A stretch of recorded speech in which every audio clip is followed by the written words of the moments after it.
Good morning, everyone. Thank you for joining this series of cybersecurity webinar partnered with Cisco System. So like what Jessica mentioned earlier, this is a Cisco Talos threat intelligence webinar, and so we're covering data breaches. So if you have been a victim of crypto malware, account takeover, and identity theft, or any kind of security breaches, you probably wish that you can time travel back to stop this from happening. So just give you guys a heads up. So just in the past few weeks, right, one of the South African healthcare providers has been hit, and they have yet been able to identify the extent to which sensitive data has been compromised. And also Marriott had had another mega breach for just a few months ago. And from local news-wise, Texas court system suffered another attack, well, not another attack, an attack on May 8th. And also Texas DOT has also been hit right after the court system suffered an attack on May 14th. So as we can see that the threat landscape is constantly changing, and therefore, DataVox has actually prepared 5 cybersecurity webinars on every Wednesday starting today to provide the existing threat landscape, hackers' activities, the attack trends, zero trust framework for remote workers, workplaces, and workloads, whether it's in cloud or on-prem. And most importantly, security readiness and incident response best practices. So for today's session, we have Earl Carter, the senior threat researchers from Cisco Talos Threat Intelligence Group, to discuss more about our threat landscape during this difficult time. Earl? Welcome, everybody. I'm Earl Carter, and as Paul said, I'm one of the senior threat researchers as part of Cisco's Talos team. I've actually been working in network security forever now. I've been with Cisco for over 20 years. I started in the government, and it's a change. Over the years, security's evolved, but it's always been there. It's never going away. It seems like it's a constant battle, a constant struggle. But today, I'm going to give you a little bit of an idea of, what Talos is, just so you have an idea of what our group does, but really give you some visibility into some of the attacks that we're seeing currently, how they've been changing, with a different environment that we're in now, but also some of the things you need to consider to think about with your own network. Or how do you understand, am I secure? What do I need to do? What are some of the steps I could do to sort of help prevent being the next news story out there by having my systems breached? So I'll get to it. I'll give you a lot of examples. We'll have plenty of time at the end for questions. So with that, I'm going to kick it off and give you a little background on Talos. Basically, Cisco's got a fairly strong security portfolio, but one of the things that you need to be able to effectively block current threats now is the ability to update those devices with actionable threat intelligence. And one of the things that Cisco did was build Talos, which is a group, we've got about 400 or so of us now in Cisco Talos, and all we do is look for new threats, new ways that attackers are trying to break into networks, whether it's phishing campaigns, whether it's websites that are malicious, trying to get a foothold in a network to either ransom people's data, steal intellectual property, do whatever they can to make a profit, target networks. You obviously have to be able to mine lots of data. That's why I have a whole team dedicated to actually just looking and searching large, massive amounts of data, our threat intelligence team. But we also have a team of zero-day hunters. A lot of people don't know, but our vulnerability research team, they hunt for new vulnerabilities, things that haven't been identified yet, and then we will responsibly disclose those vulnerabilities to the vendors to try and get those patched, make it harder for the attackers to exploit that software. We find right around a couple hundred every year new vulnerabilities that nobody knew about. Now, I'd like to say that those things get patched very quickly with vendors, but most cases it takes months to get a patch out. So one of the things we'll also do is we'll develop IPS signatures that we can deploy pretty much immediately so that the customers can get protected up until that patch is available. Because until that patch is available, there's nothing that says that an attacker can't find that same vulnerability and then start exploiting it. So by having that extra protection, it can sort of curve the gap there until the vendors actually get the patches out. Now, I'm part of the outreach team. We actually send information out to everybody. We have blogs, white papers, because we want everybody to know how the landscape is changing and evolving, because only by understanding where those attacks are coming from can you look at your own network and see, hey, is that a gap? Did they take advantage of a place that have a blind spot? What can I do to help protect my own network? Now, from a Cisco perspective, as I said, one of the things that we do is we have a massive amount of visibility into the threat landscape. If you just look at the product portfolio, we have visibility from all the way from the endpoint up through email, through firewalls, from web, DNS now with Umbrella, lots of visibility in just product telemetry. But we also have relationships with a lot of security vendors. We have it with different product teams throughout the world, lots of different data feeds. We also have our vulnerability discovery team. Like I said, we've deployed threat traps around the world. One of the best ways, put systems out there and see what attackers are going to try to do to break into them. And also, as of about last year, we brought Cisco's incident response team into Talos. Now, obviously, that's a paid service, but because they're a part of our team now, we work more closely with them, and they also give us more visibility into actual attacks that are happening as they're responding to customer incidents.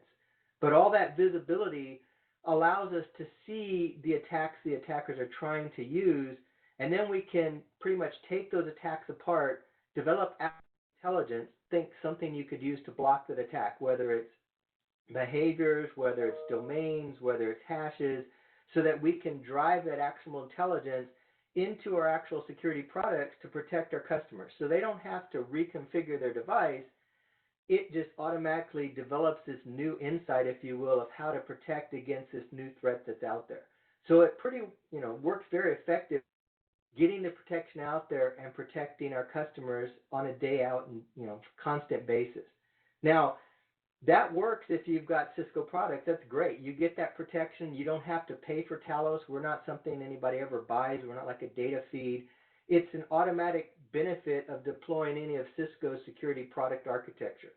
But if you don't have Cisco products, you can still benefit from Talos's intelligence. As I said before, we're constantly doing blogs, white papers, we have podcasts, we have weekly threat roundups which tell you what some of those common threats we're seeing day in and day out are. Because one of the first steps you need to do on any network is you have to understand how the attackers are trying to break into that network. I mean, they're obviously lots of times trying to trick users into opening attachments, going to malicious sites, but only by understanding how those attacks are trying to get in a network can you step back to your own network and look and go, wait a minute, can I see how that attack came in? We've had DNS tunneling attacks in the past. Well, if you're not monitoring DNS, you would never see that traffic. So understanding understanding this process, the environment, is that first step. And that's why today I'm going to give you an overview of some of the things we've been seeing over the last couple of months so you can think about your own networks and say, hey, would I have seen that? Is that something I'd be susceptible to? Am I vulnerable to that? Just to give you an idea, because, security is not impossible, but it's something you have to keep working on a constant basis to see how the landscape is changing and evolving.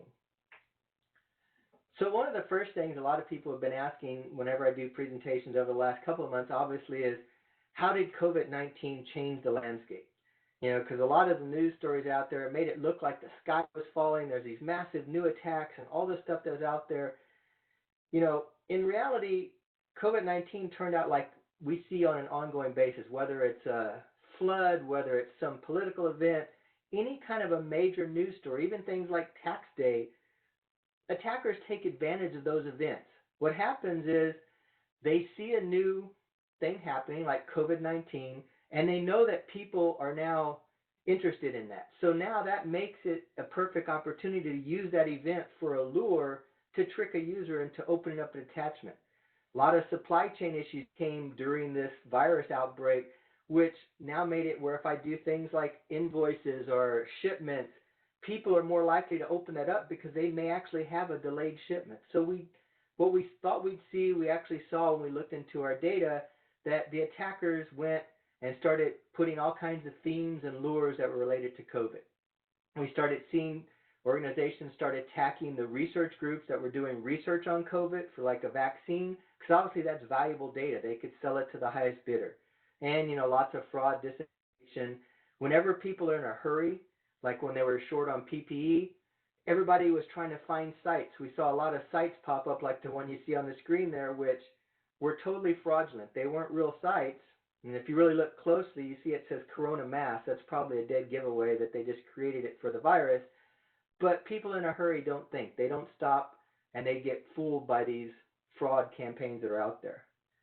Just to give you an idea, I know most people don't know what all these different families of malware are, different types of attacks, but this is just a sample of some of the common malware. They aren't new. We've seen these over the last couple of years. They constantly keep changing, trying to attack users.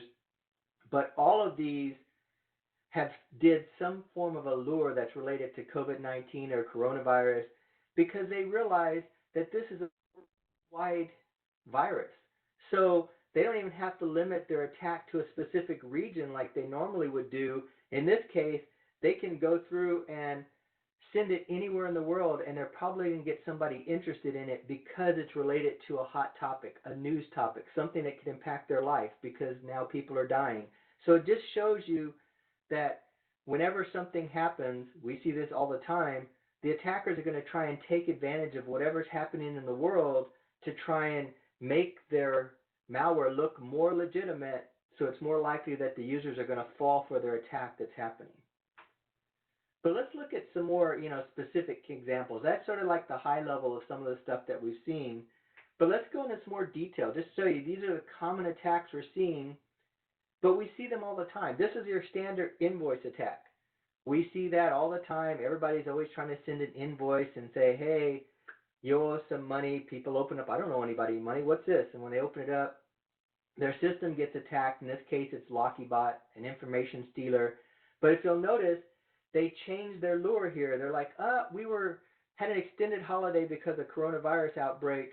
Now, we need to get our accounts in order now, and you're behind. So again, standard invoice scam, nothing really spectacular.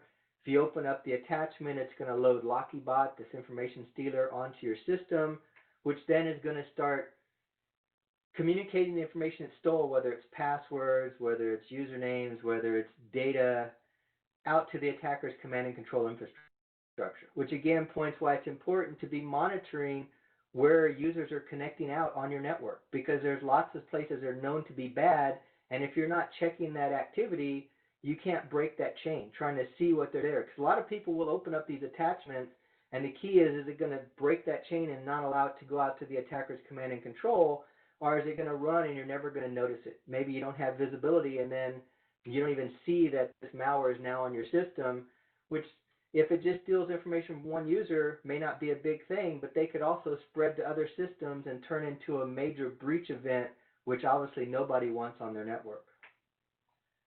Saw other ones like Formbook, another information stealer. This one taking advantage of the supply chain. We had lots of issues with the supply chain over the last couple of months. In this case, they pretended to be a DHL shipping update. Hey, the virus delayed your shipment.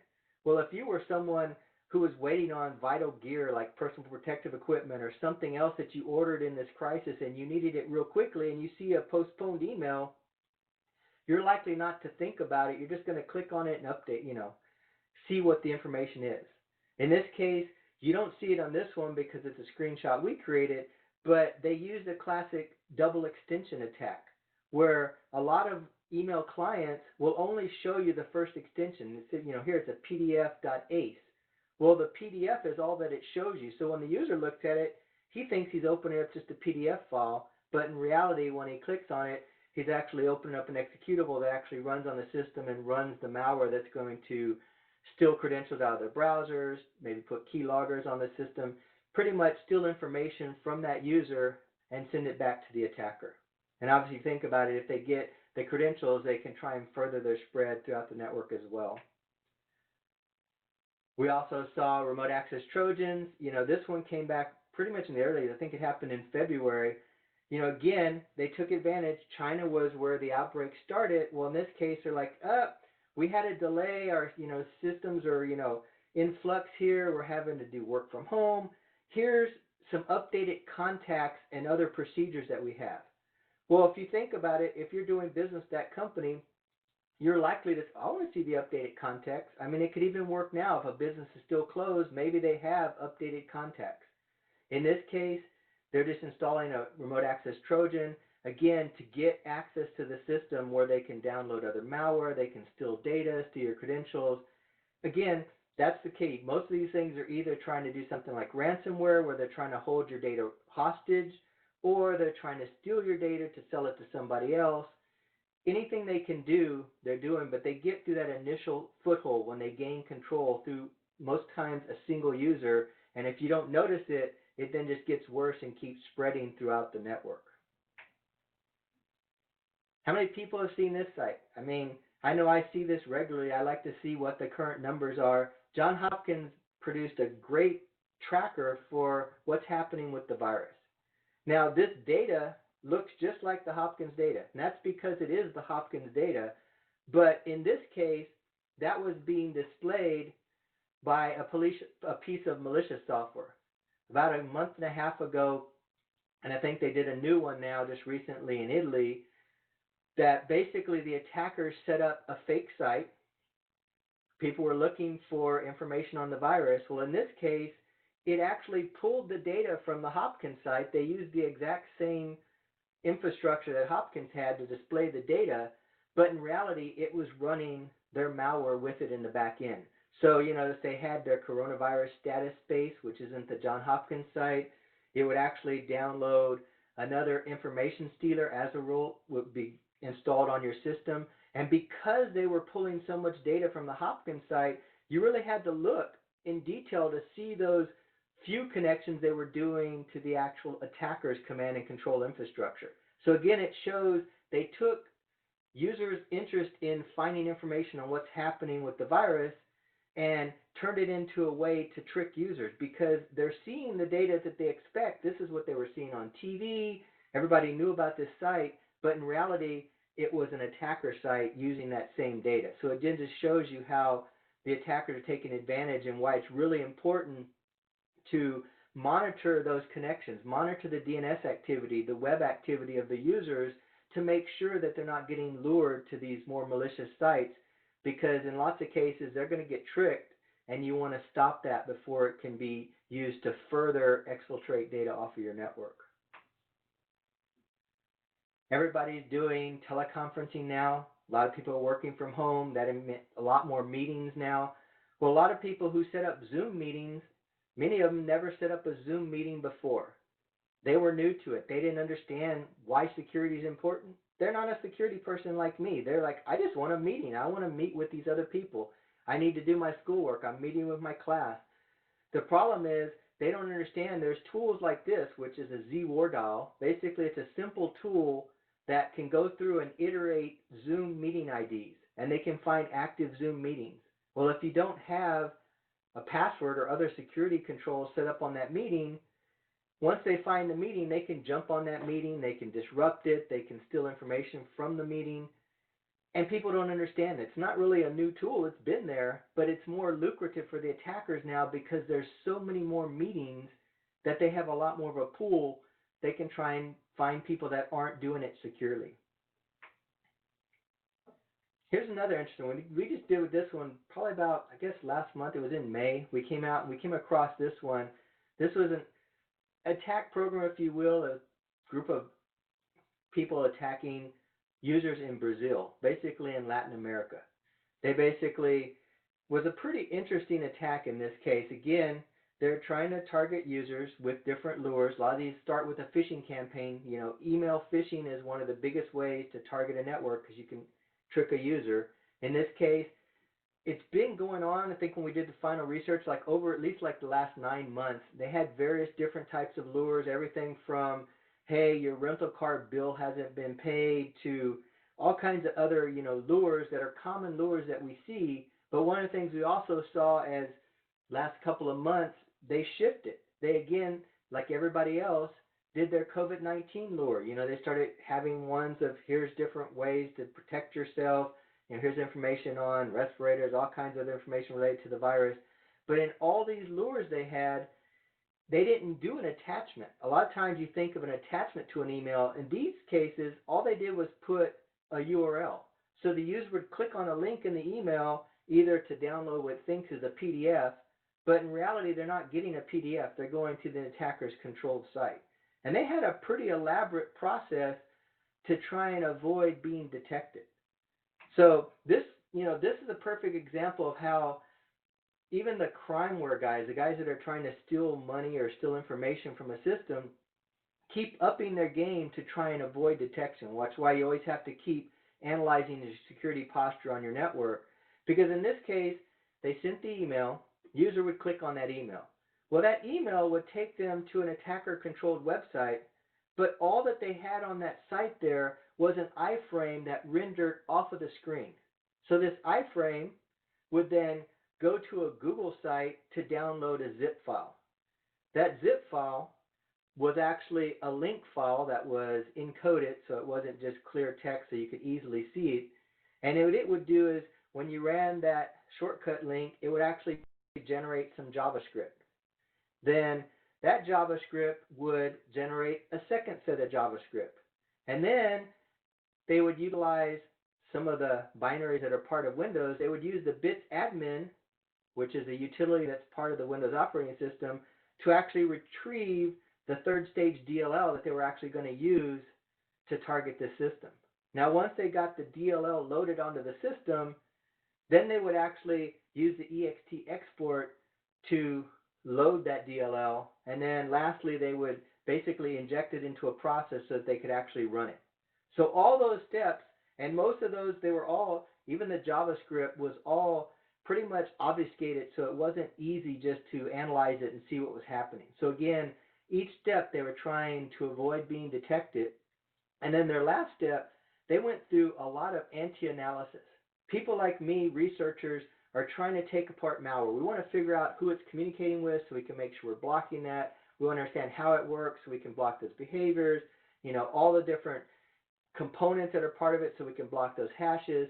Well, in this case, they had all kinds of anti-analysis steps before they would actually allow the malware to run, and then they would download their initial modules that they needed to do whatever extra things they wanted to do on the system. Because obviously that initial dropper they keep fairly small, and then they download tools as they need them to make it a little less obvious in that first thing that's targeting the system. But let's look at some of the checks they did just to see what was happening. They would look if it was running in a virtual machine. They would look if it had certain VMware-related hardware devices. They would check the BIOS date because basically the BIOS date listed there is what's used by a lot of the virtual memory systems. They would check for different sandboxes. They would make sure the username matched the one that was running on the system. They would look for debuggers, look if it's running in QEM or Wine. Lots of different checks. And finally, they would even make sure, since they were targeting Brazil, the language spoken there is Portuguese, so they would make sure that the system was running the Portuguese language, which they would assume most of the systems in Brazil are doing that. And if all those checks passed, then they would actually continue with infecting the system. So it just shows you these guys were really paranoid about being detected by a researcher. But again, they're just raising the bar. They're making it that much more difficult. You have to really analyze this to be able to figure out that it's not, someone just taking it apart. And what was really interesting, in all those different checks that they did, most of the time the attackers, whenever they have those checks, they'll just run the check, they'll probably delete their software, and then they'll just stop. In this case, each one of those checks, if you failed, it would literally shut down your box. So basically it would cause the system to stop running. And that was sort of like just the attackers being annoying, so that if you're trying to analyze this, once they hit one of those checks, they're going to shut your system down, and that just makes it more annoying on the person who's trying to reverse engineer how this malware works.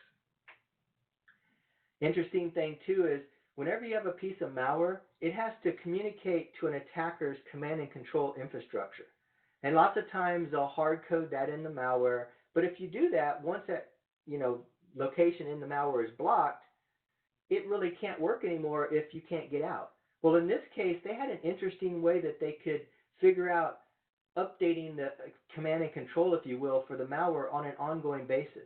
The malware was encoded to go to specific YouTube channels, and they would go to the about of the YouTube channel, and in there was encoded information on what the domains were that the malware should use to connect to the attacker's command and control infrastructure. So like in this case, they would go to that site there, and that encrypted blob that you saw in there, encoded, if you will, however you want to call it, if you decoded that, it decodes to all these different domains. So in this case, the malware would connect to that YouTube channel, look at the about, decode these domains, pick one of them, and use that for the command and control. So if you think about it, this malware can keep changing the command and control domains on a fairly quick basis, making it much harder for you to block that on your network because they're constantly evolving and changing where they're communicating to. And we've also seen targeted attacks. They haven't gone away. They're there on an ongoing basis. It just, you don't see them that often because most of the time, a lot of stuff we see is pretty much that crimeware. It's just people trying to make money. But other times, there are people actually targeting specific networks. In this case, we labeled it PoetRAT. And you'll see why in a little bit, why we labeled it that, because they pretty much seem to be related to, having interest in Shakespeare and other things like that. But in this case, what was interesting is this attack was targeting Azerbaijan government sites, basically some of their energy sector where they had wind turbine information, but it was, directed just at those locations. They were pretty much targeting their attacks specifically in that environment. They really weren't going wide scale, and you could tell by some of the ways that they did their lures. They were really going specifically to that one targeted environment. In this case, they were using a Python-based wrap where they actually had the entire Python interpreter included as part of the lure itself. So it was all included with the document that the user was getting when they were installing that wrap onto their system. So in this case, let's look at some of the campaigns that they had. They had some, in this case, they did something that a lot of these attackers like to do is if they send a document for an attachment, most of the time you want to have some type of macro, some type of, Visual Basic script that's going to run.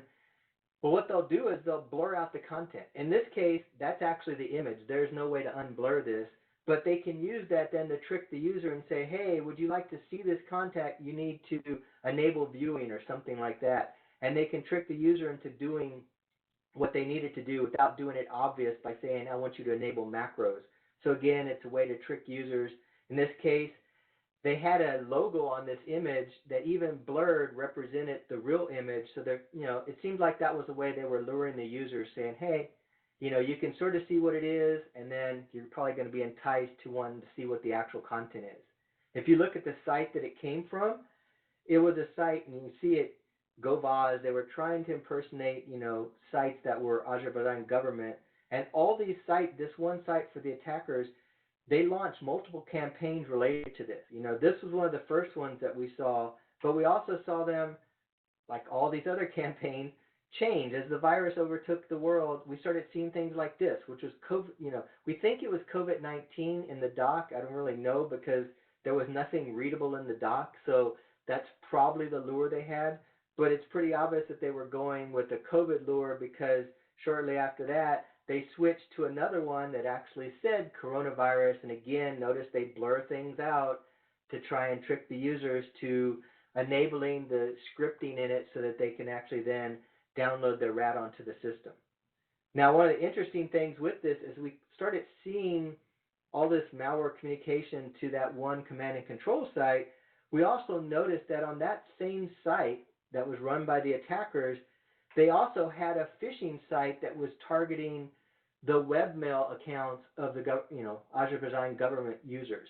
So again, they had a way to try and steal the credentials for the email credentials, basically, for those government sites that they were actually trying to phish with the lures. So they had all that on that same command and control infrastructure. It just showed they were really targeting one area, and they were going all out to try and find many ways to get into that network to spread their attack or do whatever they wanted to do, steal information. In this case, one of the interesting I talked about, remember we named it PoetRAT? Well, one of the reasons is they took Shakespeare's sonnet, basically Sonnet 116, and included the text of that inside their malware. I don't know why they did it. Maybe they're just literary buffs. I'm not quite sure. But it was interesting that they included that text into the dropper itself. So they just added that in there. There was no beneficial reason. It was just something that they added to the dropper itself. And in this case, the way they put that RAT onto the system, remember I talked about that lure document that was sent in email? Well, they actually appended a zip file to the bottom inside the document file. And when you opened it up, there were, basically scripting into the document that would take that portion, that zip file that was appended to the document, and then pull it out and download it to the system. So one of the first steps it did was pull that zip file out of the Word document and get it onto the system itself. It was a smile.zip file. And then they would do their simple check. Most of these guys like to see if they're running in an automatic environment like a virtual sandbox. A lot of people automatically submit attachments to a sandbox. In this case, they only did a simple check. They were checking to see if the file, disk size, if you will, of the system that it was running on was greater than 62 gigabytes. They figure if it's not greater than 62 gigabytes, it's not a real system, and we're just going to stop. So if it wasn't big enough, they would simply overwrite all their malware, that smile information, with the license.txt file that they had, and then they would just stop. They would exit the program, and they would be done. As long as it was large enough, they would continue running, and they would actually start working on the system. And in this case, you can see these guys really wanted to exfiltrate data from these systems because they would actually use FTP to send data out to the command and control. So they had a couple of processes running on the system. They would pipe it through one file so they could communicate out to the command and control.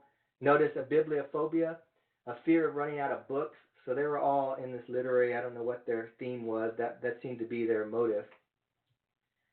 The communication, again, to try and make it a little bit harder. When those two processes were communicating, one of them was actually executing the commands, and the other was exfiltrating the data. But the channel there, they actually wrought 32 simple encoding to make it harder to see so that you couldn't just in clear see what these processes were doing as they were trying to communicate out to the command and control. Because obviously the HTTPS is encoded, encrypted, you can't see that. So they basically had a way to try and also make this more difficult to analyze. So what did it do? As I said, it's a remote access Trojan. It had the ability to do most of the common things like download stuff, execute things, copy, move files around. But that's just the core functionality. That was in that Python rat.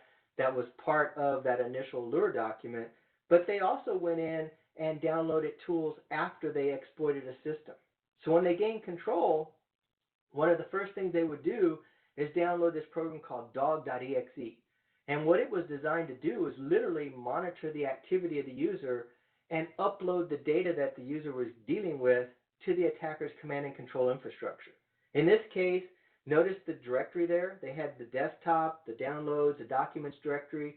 So what they would do is this executable would create a watcher process, and whenever somebody, say, downloaded a file to the downloads directory or moved something into the documents directory, that would set off the watcher program, and then it would take that file and then exfiltrate it up to the attacker's command and control. So it was like they were on the system watching the user do their thing, and then they would be able to pull off all that data as soon as the user downloaded. So they were trying to steal information and figure out what the user was doing. They also downloaded other tools, like ones to be able to control the camera, keyloggers, Mimikatz to steal credentials out of memory, basically. Lots of basic ones like Nmap to scan, try and move further laterally through the network. But it just showed these guys were doing a targeted attack against those government accounts and really trying to steal data and move further through the network, which is why it's important to have visibility and see what's going on. So what do we expect going forward? Well, like I like to say, I see this all the time, but they're going to continue to take advantage of the environment that they're in. We saw that with online education. As everybody started doing online education instead in a classroom, we started seeing a lot more attacks against that environment. They knew it was set up very quickly, very hastily, obviously maybe not as secure as it needed to be. Online meetings, we already talked about that with the WarDialer. Again, they're taking advantage of their environment. We saw that with the relief programs, the stimulus packages. Whenever something comes out like that, the attackers are going to send out emails and try and trick users into falling for it. Hey, here's a quick way to get your money. You can get it quicker. You heard it's going to be delayed. Here's a way you can do it faster. Even things like VPNs change like we did when we got into our pandemic mode. Normally a VPN, if I tried to DOS a VPN, it's not all that relevant because I'm only going to limit a few people because most people are working in an office. Well, if everybody is working from home now and 100% of the people are using the VPN, it becomes a more lucrative target. So again, the attackers just take advantage of whatever environment they're in. They like to take advantage of chaos that's going in the world because that gets their lures more credibility. So what about from a business perspective? You know, a lot of people are going back into the office now, but as everybody went into a work from home environment, a lot of things didn't really need to change. A lot of people were scared because they saw these horror stories on the news about new security attacks, all these novel new attacks and new things out there. In reality, if you had a fairly decent security configuration already, you're still in good shape.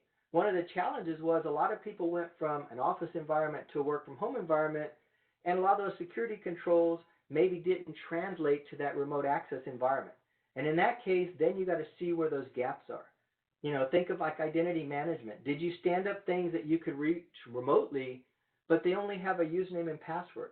Remember all those things I showed trying to steal credentials? Well, if you have systems that only require a username and password and they're accessible from the internet, if you don't have some type of two-factor authentication on there, those are very easy for someone to compromise because they can steal someone's credentials and then they can immediately start taking access to those systems. So again, think about whether you have two-factor on public-facing systems, you know, endpoints. A lot of this malware, if you have something run on an endpoint like malware protection, you can prevent that. You know, or think about even data management, backup and restore. You know, that's a challenge in a regular environment, but as we went to working from home, it could be even more challenging. Maybe you can't restore when someone's working from home, or are you still backing up? Just things to keep in mind.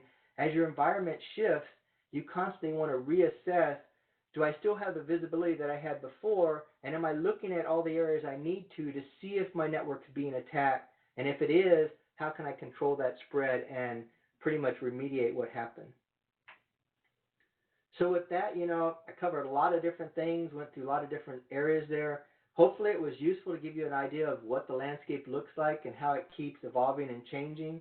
And with this, you know, I'll open it up and see if Dan or Paul has any questions that came up during the talk that we can talk about now, because I think we have plenty of time to go through some questions now.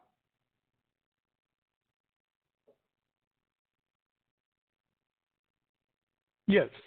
So, hey, Earl, thank you. So there is actually, there are a couple questions over there. So the first one is, what can we actually do to protect ourselves as a remote worker?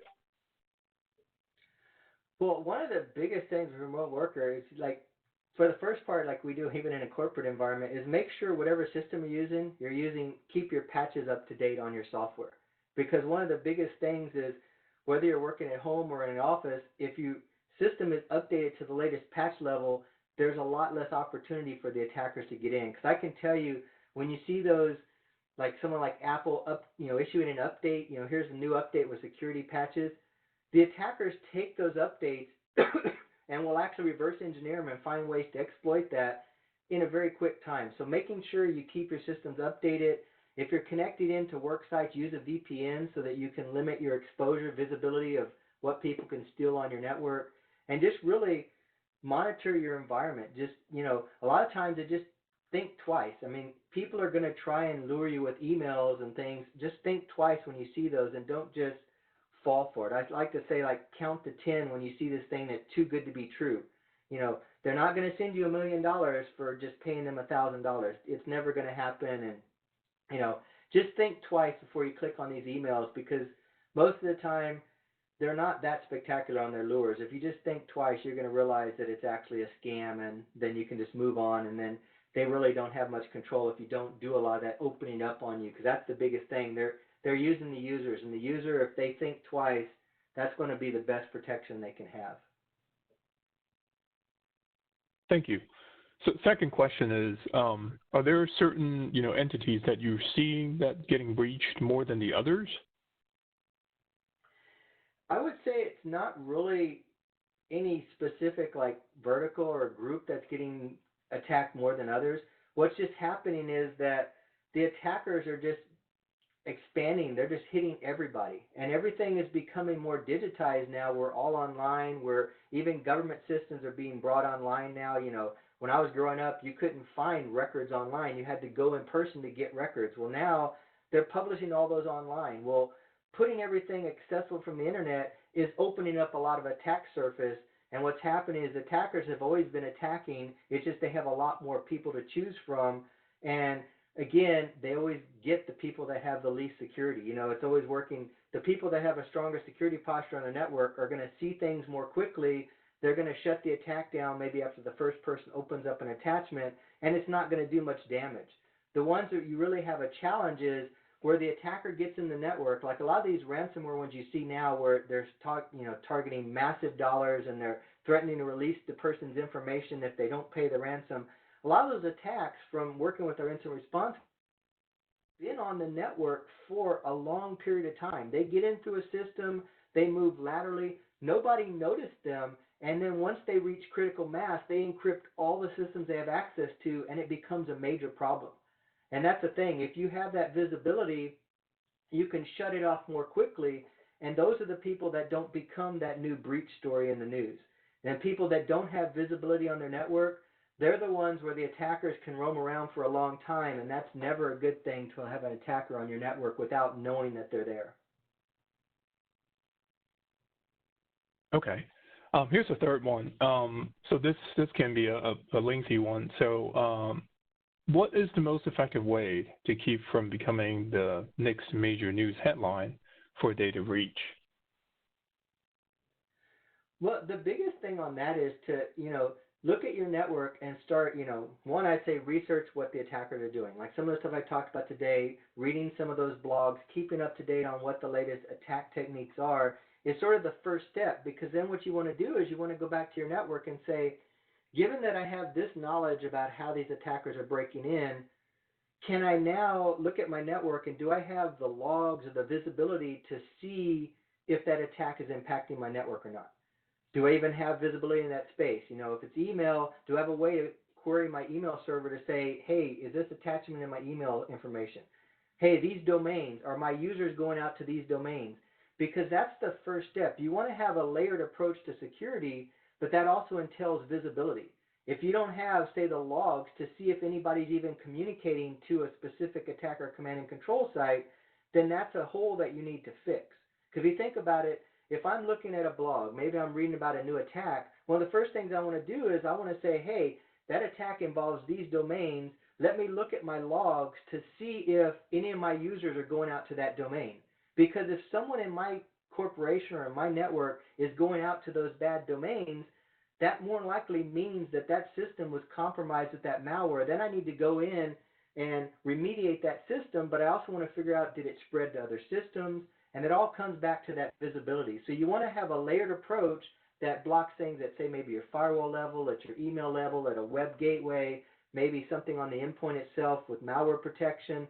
Because the more places you can block something, the more likely you're going to break that attack chain of that malware and make it unsuccessful, but also you're going to make it harder for them to move through the network. And then making sure you have that visibility to see what's happening on your network. Because if you can't see what's happening, it's like you're operating in the blind. You don't even know if the attack's on your network, and you don't know how far it's spreading. You don't know what they're getting into. And that's one of the biggest challenges, is getting that visibility on your network and finding ways and tools that can get you that visibility to help you protect your network. Okay. So we have another question. How do we consume Talos intelligence, or on the other hand, how can Talos help our customers? Okay, like I said in the beginning, if you have any of Cisco's security products, you're getting Talos Threat Intelligence automatically into those products for free.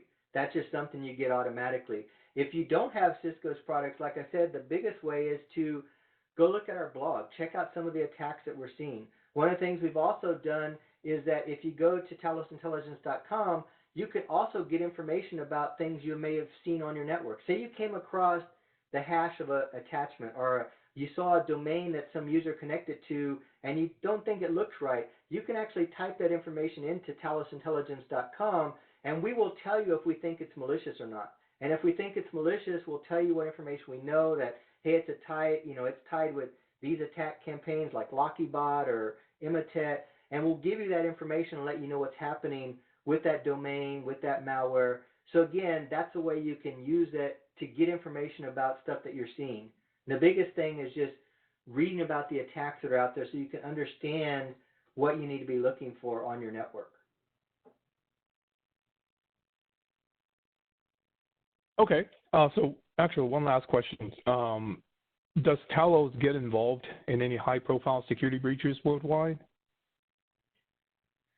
We're involved. I mean, that's kind of an interesting question. I mean, we've done lots of things. I mean, I guess one of the biggest things, we're constantly working with all different kinds of groups. We've been working with law enforcement.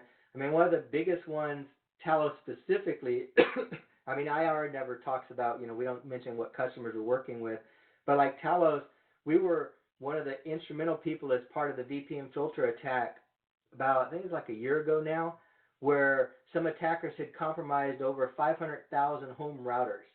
So we were actually one of the leading researchers that stumbled onto that. We worked with law enforcement, other researchers to help figure out what they were doing, because they literally took control of all those home routers and had total control. They could basically intercept communications, encrypted traffic because they owned the router, and it was a pretty massive attack. So we've been involved with massive attacks through the years that were really high public facing, and so we're constantly involved in different ones. IR gets involved in different breach cases, but we don't really talk about customers on breach issues. So. Thank you so much, Paul, and thank you all for joining us today. If you did enjoy today's session and would like to hear more, we do offer new webinars weekly. Please check our DataVox website for more information on upcoming sessions. That includes our session for today. Thank you to Earl and Daniel and the Cisco Talos team, and thank you all for joining us. Have a great rest of your day.